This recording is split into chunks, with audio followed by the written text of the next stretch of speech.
Alright, I am starting out with a piece of maple. It's about 5 inch in diameter and about 2 inches thick. So I just put it right in the chuck. I'm not going to make a tenon on it because I don't want to waste any of the wood with the tenon. I'm using the easy rougher to bring the diameter down a little bit. I'm just taking half an inch or so off of it. So this is the base of the lidded box. So I made a tenon there, and then we will go ahead and work on getting it cleaned out. Now once I'm done with this, I'll change the jaws, flip it around, expand them, and then take the bottom part off. I'm using the number 1 hollower to get the inside cleaned out.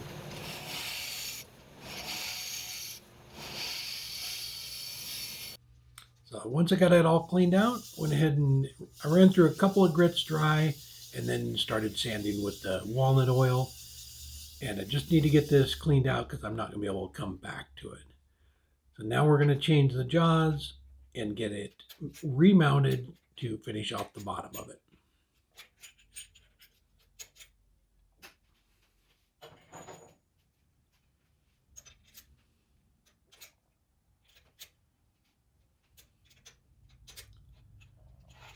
I'm going to put a little bit of painter's tape around the outside of the jaws so it doesn't mark it up. And then we will expand those, bring the tailstock up, and get it cleaned up.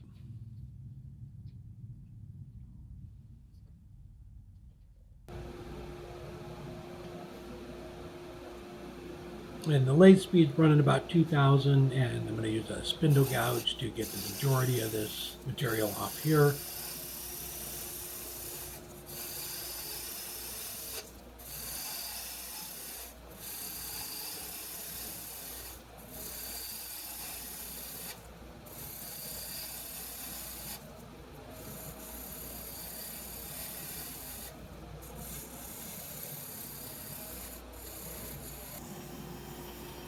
So I'm cleaning it up with a skew.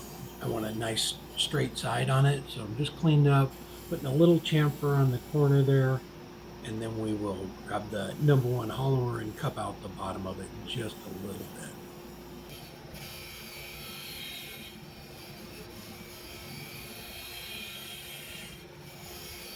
And once I get it, cupped out just a little bit, you pull the tailstock away, and then you can finish it off.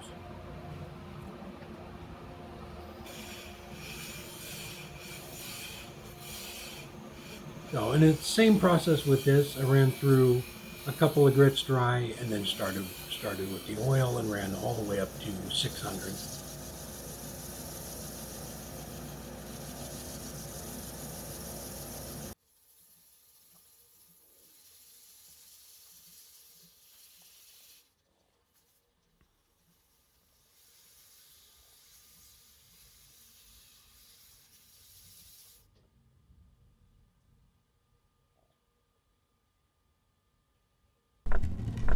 Help support the companies that support our community.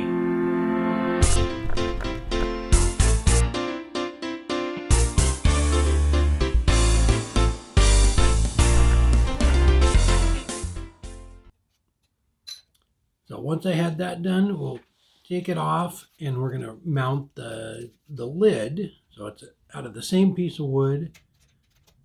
So I got this wood at the Oregon Symposium from Kim. He sells wood down near me in near Albany, and I will put a link down below in the description if you want to go check it out. He has a great shop. You can go there and pick out your own wood. It's awesome. I've gotten quite a few pieces from him over the years. All right, so this is the lid, basically same diameter, same thickness. I'm not going to use all of it, but so the process here is we're going to make a recess in this piece. So I'm bringing the diameter down to the outside diameter of the base, and then we will get this cleaned out a little bit too.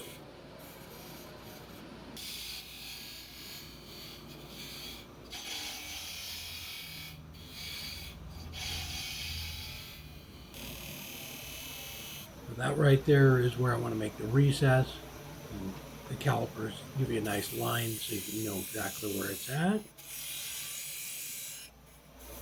So I use the parting tool first to make a nice straight edge on it for the tenon, and then I'll use the number 1 hollower to clean out the inside of it.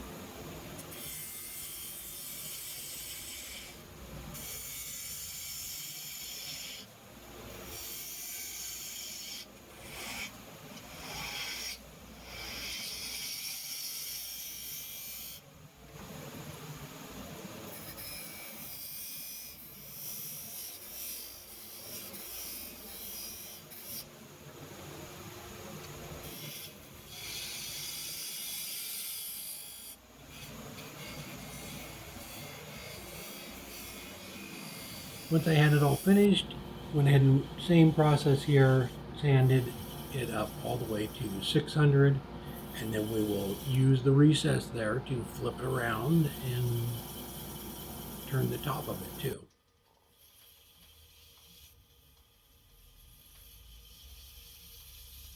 And the lathe speed is usually between 2 and 3,000, and except when I'm sanding, and I turn that down to 300 or less. You know, maybe 200 or so when I'm putting the oil and everything on. So this one here, I'm going to do the same thing. I'm going to just run a piece of tape around it to protect it a little bit. And then I'll bring the tailstock up again. So what I'm going to do is part this off. I'm going to get it cleaned up a little bit and then part it off so that I can save this little piece of wood here at the end. I'm sure it'll be good for a project down the road.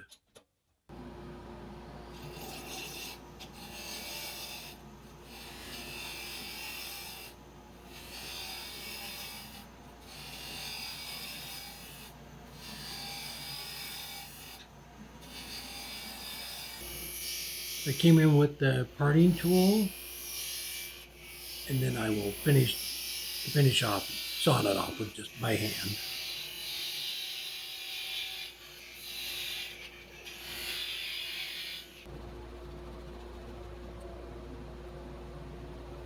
So for the top of it, I'm going to make a little recess in the center of it here. I'm going to do an accent piece that goes in there, a little inlay. So I'm just going to clean this up just a little bit, and then I'll make that recess in it.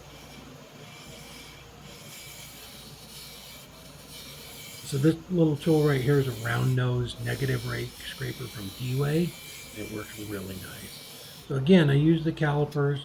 The inlay piece is about 2.5 inches, so I set the calipers for that. And then we'll come in with the parting tool again, make sure the wall's nice and straight, and then clean out the center of it. So with this part right here, I didn't put any oil on it. I just went ahead and ran through all the grits dry, and then I'll put oil on it at the very end. I need to glue the inlaid piece in there, so hold off on the oil. So again, just the easy, or the number one hauler to get the material out of there. And this is all going to be covered up, so we'll get back to that in a sec. But I ran through all the grids. So this is hot glue, and I'm not sure what type of wood this is. I'll have to check that out. Maybe let you know at the end of the video. I'll look it up. But I got this from Mike Doyle. It's just a beautiful piece of wood, and so I'm going to use it for the inlay. So I'm just getting that diameter, the same one as the inlay there, and then we're going to offset this. So I used the Joyner jig. I hot glued it on that because I want to do a little off-center inlay piece on top of this.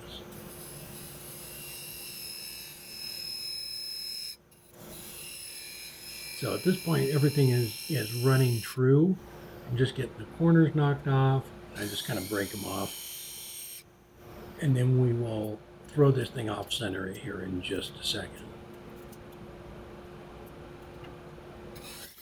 Now, make sure that the diameter was correct. And then I'm going to round this over just a little bit before we throw it off center.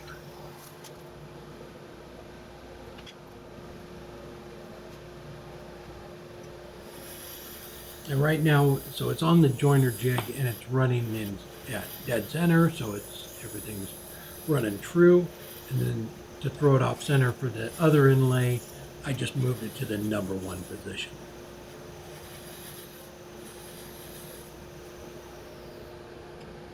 So on the back side of the jig, you can't see it right yet, but here you go. There's 10 holes on the back side of it, so you can move it to any one of those 10 holes to throw it off center. I just moved it one. And with this, you can start out with a pencil to kind of see where you want to put it. So I just put a little line there, and then I'm just gonna start working to adjust where I, as far as the diameter goes for a little glass piece that I'm gonna put in it. So this was another piece I got at the Oregon Woodturning Symposium. So I got this. I will put a link down below in the description, and it'll let you know where you can go find these. But it's super cool. I believe they're like baked glass things, so they come in different diameters too. So you can go check that out. I'll have a link down there. Yeah, I just took my time, made sure I didn't want to make it too big, and then or make it come out the side of it there either.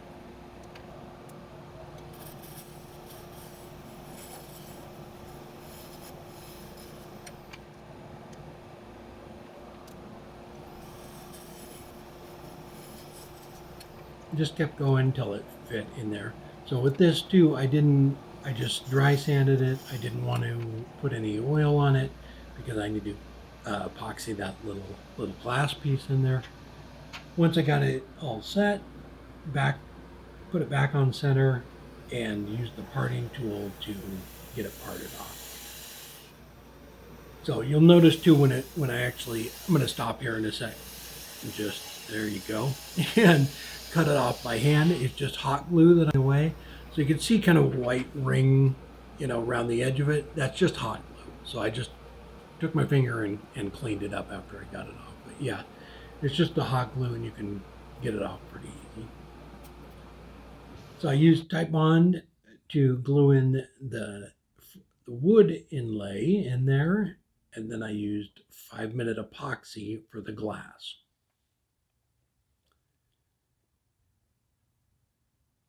So after I put those two pieces in at the same time, and then after that I let it set up for an hour or so, and then went ahead and finished it off with the walnut oil. And I just did that with paper towel and just wiped it on.